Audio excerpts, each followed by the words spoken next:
ராமேஸ்வரம் கோயில் வாகனம் நிறுத்தும் இடத்தில் இருக்க கண்காணிப்பு கேமராக்களை பராமரிக்கணும் அப்படின்னு வாகன ஓட்டிகள் கோரிக்கை விடுக்கிறாங்க. இது குறித்த ஒரு செய்தி தொகுப்பு.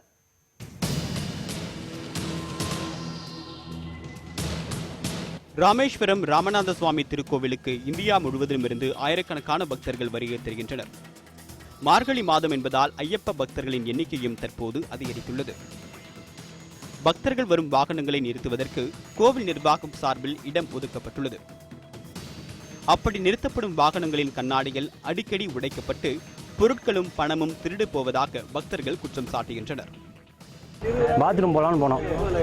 அந்த பாத்ரூம் போயிட்டு ஒரு 10 செகண்டில் வரங்காட்டிக்கு 6 மணிக்குள்ளே கண்ணாடிலாம் வச்சு 6 செல்ஃபோனு, 25,000 காசு, அப்புறம் திங்ஸ் எல்லாம் 6 பேகு எல்லாம் சேர்த்து 1 லட்ச ரூபாய்க்கு மேலே திருடு போயிடுச்சு. கார் கண்ணாடி உடைச்சி உள்ளே இருக்கிற செல்ஃபோனு, காசு, பேகு எல்லாம் 5 பேருடைய பேகும் 5 பேருடைய செல்ஃபோனும் எடுத்துன்னு போயிட்டாங்க. இப்போது கம்ப்ளைண்ட் பண்ணியிருக்கோம். எஃப்ஐஆர் போட்டு அவங்க மேல் நடவடிக்கை எடுக்கிறேன்னு சொல்லியிருக்காங்க. கடந்த 6 மாதத்தில் மட்டும் கார் பார்க்கிங்கில் திருடு போனதாக 22 வழக்குகள் பதிவு செய்யப்பட்டிருப்பதாக காவல்துறை தரப்பில் தெரிவிக்கப்படுகிறது. வாகனங்கள் நிறுத்தும் இடத்தில் உள்ள 2 கேமராக்களும் பழுதடைந்து இருப்பதாகவும் பெயர் அளவில் மட்டுமே செயல்படுவதாகவும் கூறுகிறார் சமூக ஆர்வலரான செந்தில்.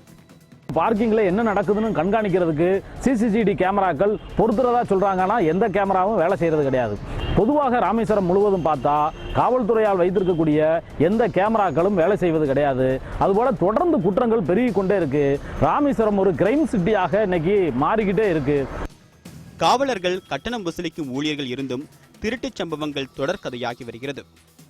மன கஷ்டங்களை போக்குவதற்காக கோவிலுக்கு வரும் பக்தர்களுக்கு அதுவே சுமையாகிவிடக் கூடாது என்பதை உணர்ந்து கோவிலில் உள்ள கண்காணிப்பு கேமராக்களை பராமரிக்க காவல்துறையினர் உரிய நடவடிக்கை எடுக்க வேண்டும் என்பதே பக்தர்களின் கோரிக்கையாக உள்ளது.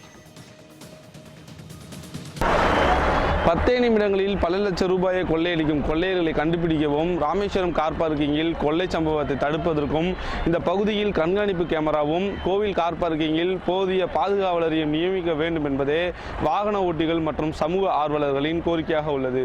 ராமேஸ்வரம் கோவில் கார் பார்க்கிங்கில் இருந்து பாலாஜி, நியூஸ் 18 தமிழ்நாடு.